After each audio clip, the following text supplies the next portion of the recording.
Hello everyone and welcome back to Baron's Den for the next roster change video, and we're on to a team very close to my heart, and that's the Shambling Undead. And yeah, and it's got to be said that until Necromantic Horror came along, I think it was early 2000s, stole away my heart. Shambling Undead were my favourite of the Sylvanian Spotlight teams. Not that they were called that back then. And yeah, Orcs were my first team, and then I switched to Skaven, and then I always ran Skaven, but I did run them in tandem with Undead when I read this article. So this is from, in my opinion, my favourite ever White Dwarf, 221, May, I think it was 1998. And within this issue, there was a really good Blood Bowl article written by Gav Thorpe called Things That Go Bump. And it was just really cool because it was spotlighting the Undead team. And as you can see over here, it was showing you a strategy called the Funeral March, which is basically a cage that moves down the centre of the pitch, blocking people out the way on either side. And I just thought it was brilliant. Really captured my imagination, and I bought an Undead team not long after this.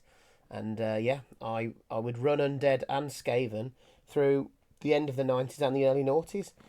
And it wasn't until, I suppose, when Blood Bowl was starting to drop off, mainstream, because it wasn't being produced as a box set, when they bought the Necromantic Horror team, and basically the idea of having werewolves was suddenly like, oh no, I've got to have the team with the werewolves in, and unfortunately I kind of drifted away from Undead, but I will always have a soft spot for this team, and I did take it to a tournament a couple of years ago. Took it to Beachhead, 2023, 2024, something like that, and again I didn't lose a game. I did really well with them. I really like them as a team, and they've just been so good and at the top of Blood Bowl in so many different editions now. It'll be interesting to see whether they can continue to be one of those top teams. So let's get into it. So we start with Skeleton Linemen. So movement 5, strength 3, edge 4+, passing 6+, armour 8+. They cost 40,000. They have general access on primary, and on secondary they can have agility, strength, and devious, with their traits and skills being regeneration and thick skull. Now, traditionally, I think, I'm not going to speak on behalf of all Undead players, because I know some do love the skeletons, but I'd say a good chunk of Undead players, and I do consider myself one of them, favour zombies over skeletons. And that's because, if you think of the role of a lineman, their primary role is to support, to act as screens, corners of cages, and basically a meat shield. And because the zombies got one extra armour, it feels like they can fulfil that role better. And the fact that the skeleton has one extra movement doesn't seem as important. Yes, they have thick skull, which helps them to stay on the pitch, but that armour increase on the zombie I don't think can be underestimated. Now, I would run a skeleton, and again, another hotly debate is, are the skeletons or the zombies better for fouling? Well, there really isn't much in it, and I think people would just run zombies sometimes because, again, they're more likely to stay around, so they can do the fouling. But I did prefer the extra mobility of the skeleton for that fouling role. So what I'd do is, when they'd level up, I'd random a general until one got dirty player, and then I'd save up for sneaky git. However, that's changed a bit now because the devious skills are where dirty player and sneaky git are, and this is now secondary for the skeleton and primary for the zombie. So they're really leading you now to turn your zombie player into the fouler and not the skeleton. So then that leaves me thinking, does the skeleton even have a role anymore in my Undead teams? And the answer to that is maybe, because the one thing that skeletons aren't, that the zombies are, is unsteady. Now, but movement 5 and agility 4+, you're probably not wanting to run the ball for long with a skeleton, because they're not very quick, and they're certainly probably not going to dodge away from trouble. However, now you're down to 2 ghouls, which we'll get to later. It may actually be useful to utilise those ghouls in other ways, and you could turn a skeleton into your actual ball carrier.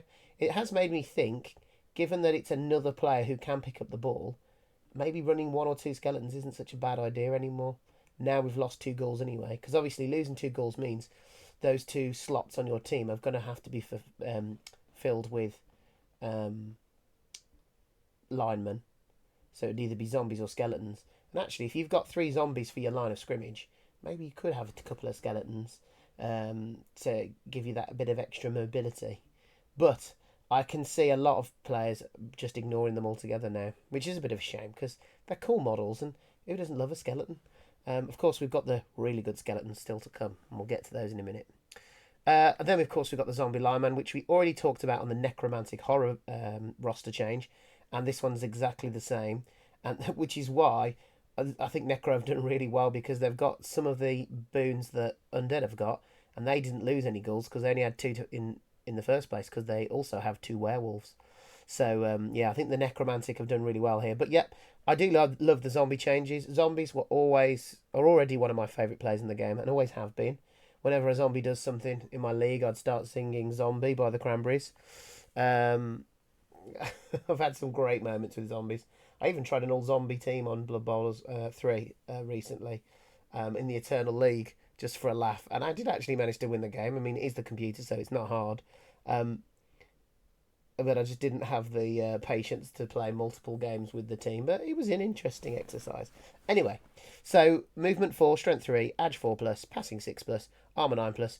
Cost is 40,000. They've got devious and general on primary, agility and strength on secondary, and they come with regeneration, eye gouge, and unsteady. So these guys are really good at the role they're designed for. And that is support, meat shield, and just getting in the way of the opposition. They've got the decent enough armor to take a few hits. They can pick up some devious, nasty skills that allows them to foul or do some other dodgy things. They've got regen. They've got eye gouge now, so they can disrupt opposition teams' assists if they get a pushback. They're unsteady, so they can't pick up the ball, but I don't think that's a big problem on undead teams because you've got ghouls, wights, and skeletons that can all handle the ball on a 2+. So the zombies, you don't really need them to do that. So on the whole, I think an improvement to zombies is really welcome for the undead team. Ghouls, again, we've been through this one with the Necro team as well. Of course, the big difference here being that the Ghouls have gone from 0 to 4 to 0 to 2. And when I first considered this, I was very much alarmed by that. But then I didn't see what they were going to do to some of the other players on the team. So giving them regen and passing 3+ is really good. And it also does help to mitigate the fact that it's 0 to 4 because Ghouls would often be killed or injured in games because they didn't have regen and they've got such low armour that sometimes you'd only be playing with 2 or 3 ghouls anyway because of the injuries. Whereas now, with regen, these 2 ghouls should hang around a bit longer. So movement 7, strength 3, edge 3+, passing 3+, armour 8+. They are 75,000. They've got agility in general on primary and devious passing and strength on secondary. They come with dodge and regen. Now the other thing I love is this, the passing 3+. On, I think it was Blood Bowl 2, I would hope to random. I can't remember how randoms worked, but I just know that it was you got to choose if you rolled a double, you could choose a I can't remember how it used to work, but if I could get pass onto a ghoul, I'd love turning one of them into a little thrower because people don't expect that with the ghoul. They expect that ghoul just to run with the ball. They don't expect it to like fling it out. And now it's got a passing 3+. It's still not an optimum way to play, but they've got potential now to be a thrower because they've got passing on secondary. So, if you got a passing stat up, and you gave it pass and sure hands, it's a little human thrower. Oh no, shouldn't make that joke. It's not human throwers anymore, is it? Imperial nobility thrower. So yeah, I like that. It's not going to make a big difference, and no one's going to build one of their only 2 ghouls into a thrower. But it's just nice that that's an option now. But just generally, yeah, the ghoul's a great player. They are going to miss having 4, but I think there's other things to be excited about on this team that helps to mitigate that. And talking about that mitigation, let's look at the Wight Blitzer. This superb player, movement 6, strength 3, edge 3+, passing 5+, armor 9+. Nothing's happened with his stats. They're decent stats. That is a 1 movement off a human blitzer. I think the human blitzer's actually got better passing now, but still a really decent stat line. Gone up by 5k to 95k, so he has gone up in price, but when you see what he's got, it's worth it. He's got general and strength on primary and agility and devious on secondary, so he's gained devious, but he's lost passing That's not a big deal. You're not going to be bothered about that in the slightest. What you are going to be bothered about is he's gained 2 starting skills that I think are both brilliant. He's got block and regeneration as he always had, but now he has tackle and thick skull. So tackle means that the undead don't really need to lean into tackle at all when they're developing their team. They've already got it on 2 players, and that's brilliant. And thick skull. Thick skull is an underrated skill because it's not one you'd ever choose because there's already more higher priorities than thick skull. But actually, if you have a player that comes with it, or in the old days if you'd random it cheap, it's actually a really worthwhile skill because often it will keep that player from being KO'd, and that makes such a difference. So yeah, I'm a big fan of this new Wight blitzer, and on its own it probably doesn't make up for the fact that we're down 2 goals, but with the other things that we've seen on the team, I think they all come together to make an improved team. I really do, and the blitzer is a big part of that. And finally, we've got the Mummy. So the Mummy hasn't changed much. It's still one of the best players, I think, in all of Blood Bowl. It starts with Mighty Blow. It's got Strength 5. And it's got Armour 10 plus, so it hangs around. It's only got Strength Access on Primary, which hurts it a little bit. But, you know, now we've seen the Tomb Guardians in the Tomb King team with Brawler. It might not be a bad way to go for the Mummy with the skill tax now, meaning that block would be a 50,000 increase for him. Maybe you're just better not ignoring block and leaning into his strength 5. So giving him Brawler and making sure he's 3-die blocking as much as possible, and getting some guard around him so people aren't getting good blocks on him with that. So the not having block is slightly mitigated then. So yeah, movement's still a problem for the Mummy, but it's such a big improvement on the Tree Man's movement too, because at least this guy can just get up without any problems. And you can go for movement increases. I've been on previous games where I've seen movement 5 Mummies, and they are terrifying. The fact that they can move 5 squares is startling. It's possible. I'm not saying it's the best way to build a mummy, but it is interesting. Yeah, so great player. The Raj is a bit rubbish, so if you do manage to stick something like an orc lineman who's hard to break through the armour on him, you can keep them glued to where they are. But it's always a risk because Mighty Blow, even an orc or a dwarf, can get their armour shredded by this guy. So yeah, really rate the Mummy. I think he's brilliant. And he hasn't got any worse. Now he can pass the ball, should he ever need to. So yeah, they're expensive rerolls, 70k, that hasn't changed. They can't have an apothecary because they've all got regen now.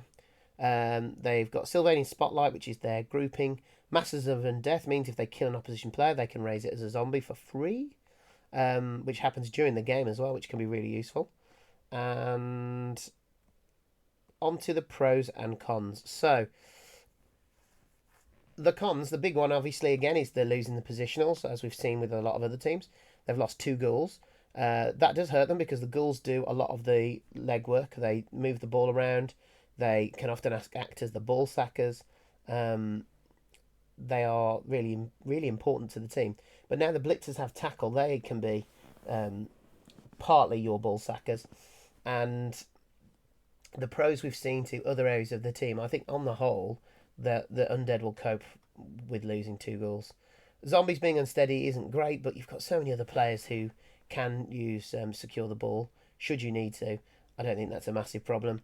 And of course, there's the increased cost of the Wight with no more passing access, but neither of those things anyone's going to care about. No one's going to care about having to pay 5k more when you're getting a tackle and thick skull for that Wight. And you weren't going to put any passing skills, I don't think, on it anyway. So the pros, the Wight blitzers are quality. I'm really, really loving the Wight blitzers. For so long, I've been having to tell people, when the new Necromantic came out, I've been telling people, oh, you shouldn't hate the Wraith. The Wraith's really useful. It's very different. I think it's better than the Wight used to be. And I still do. I still wouldn't trade in my Wraith because I think they're brilliant players. But I've got to say, the Wight blitzer is... It's a shame we can't have both. Maybe they should do an undead version of OWA so I can have 1 Wraith and 1 Wight. Oh, we have got that. It's called the College of Death team. And I probably would, if I was running College of Death, run a 1 Wight and 1 Wraith. 2 great players. Unfortunately, undead are the ones with the Wight blitzers, who are brilliant now. Obviously, passing was buffed for quite a number of players. The Mummies, the Ghouls and the Zombies. Okay, the Mummies and Zombies are 6+ passers, but it does mean, should anyone chuck a bomb at them, they can fling it back now. which I was reminded by in the comments of one of the other videos, and that's a great point actually. It is it does allow them to at least have the option of getting rid of the ball. Um, and then obviously the Ghoul's gone to passing 3+. So if you really want to, and you're a saddo like me, you can build yourself a little Ghoul thrower. Zombies have primary access to devious skills, which I think shouldn't be underestimated. It means they're one of those teams who can lean in hard into the fouling meta, should there still be a fouling meta in the game. And I think that will be the case. Now you can get sneaky git, dirty player, stick the boot in, quick foul. Oh, well, I don't know if quick foul's worth it on a zombie. It's going to take 4 squares just to get close to somebody. So yeah, maybe not quick foul.